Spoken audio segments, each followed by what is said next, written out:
Glorious day, great company. Today we're going to do a demo on how to do a D-ball. So my name's Mikey Steele. End of a workout. Fingers underneath it, round the back. Front squat. Can you actually front squat that, Sam? 45 kilos for every finger in it? They love each other really. Today, every 3 minutes and 45, 50 calorie bike, 50 calorie ski, 50 calorie row. Run at 70% for 3 minutes. Hello. Monostructural cardio breathing recovery. Fun. I'm wearing this, you know. How much does that make a difference? Can you like put the rower like down the hill so you have to push up the hill? Would that make it so much worse? Probably would actually, wouldn't it? What, like pressing upwards? Uphill run. Like as if you're running up a stream. Well, I don't know. Well,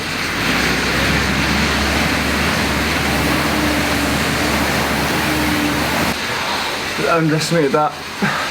It was going to be easier than what it was. It's really hard. He did do 60 calories instead of 50. He did do 60 instead of 50, which would have made it pretty hard. Feel pretty good after that, recovered. My neighbours loved it, they actually came out. They were like... Yeah, there's like 3 of them, weren't there? Yeah. Loving it.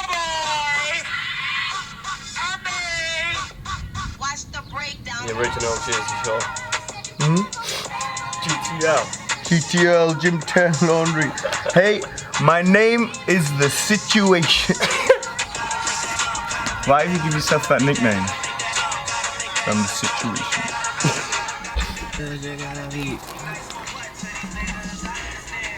How good are the socks, Mikey? The socks are incredible.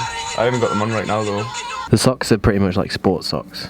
Is that Yeah, that's what, you know what's... They're really thin but really strong.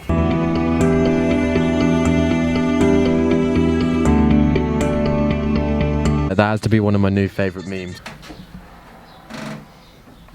Why choose the shovel? Always choose the shovel. Yesterday. Caught. Even laughing hurts from pause front squats. How does that even work? I just realised that this gradient of my drive is pretty much like the ramp up regionals. Just twice as long.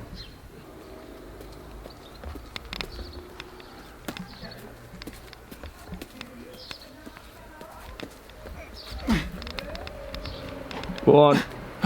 What is it? Best animal in the world. The mighty duck. Yeah, Swan's absolutely dominating that. How do CrossFitters end a good weekend, Jez? Nanos! Taking them to get frozen yogurt. Frozen yogurt and pick and mix. Bye driver. Bye, driver. Bye driver. No! Alright, I'll see you later. See you later.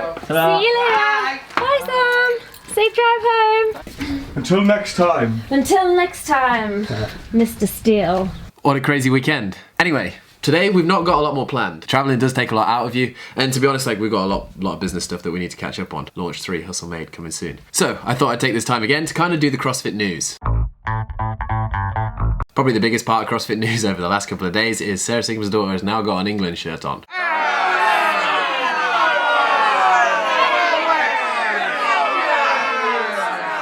Granted, she lost a bet, but 2, something that's pretty impressive actually that's happened over the last couple of days is Sam Dancer snatching 285, which is 129 kilos, completely barefoot, doing it in kind of Sam Dancer style, very little shorts, no clothes. Impressive.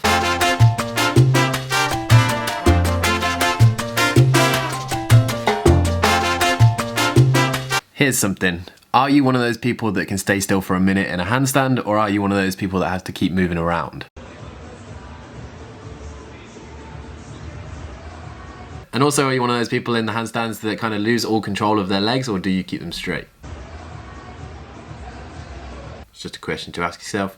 I'm one of those people that are better at holding handstands straight for a long period of time without moving, but then when it comes to walking, I'm not as good. Nice. But anyway, they're just a few little things. Now on to the actual proper news. Dave Castro over the last couple of days on his Instagram story has put out, well, the first testing event for the games.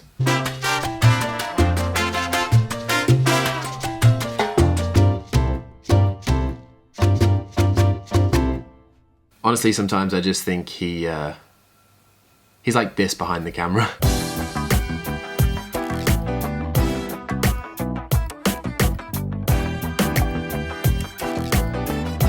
But after the other day when he said that it's going to be the toughest day one, both mentally and physically, there's a couple of people that have started training a little differently.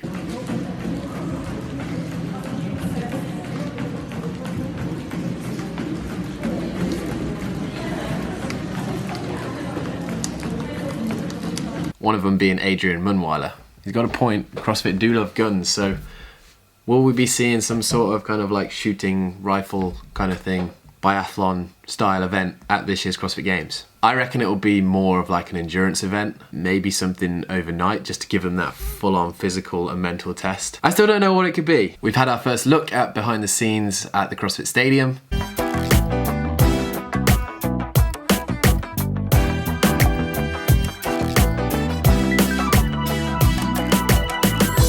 And we've also had our first look at the CrossFit Games kit for this year's athletes.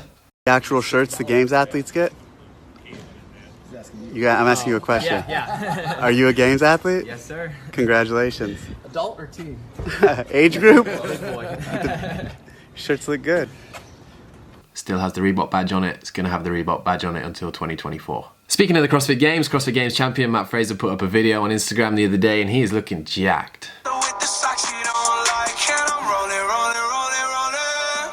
It's going to be interesting this year to see how he performs. I mean, obviously in regionals he absolutely dominated, but for the last 2 years when he's won the CrossFit Games, he has been at home doing the same routine every single day, eating, training, sleeping the same. Obviously this year he's uprooted, moved over to Cookville. His life has changed a little bit. Will that have an impact on him at the CrossFit Games? Personally, I think no. Still think he's going to dominate, but it's going to be interesting, especially with a whole new pool of talent that has come from the kind of Northern Europe region. Roman Krenikov, one of those guys that has literally come out of nowhere from Russia. Could he give Matt Fraser this year a run for his money? I'm going to put him in my top 10. Also, Fraser being a Post Malone fan, pretty cool. And to finish off the news, currently on CrossFit right now there is a post that they put up saying complain about something. It's got a hell of a lot of responses, and then CrossFit do their best to respond back.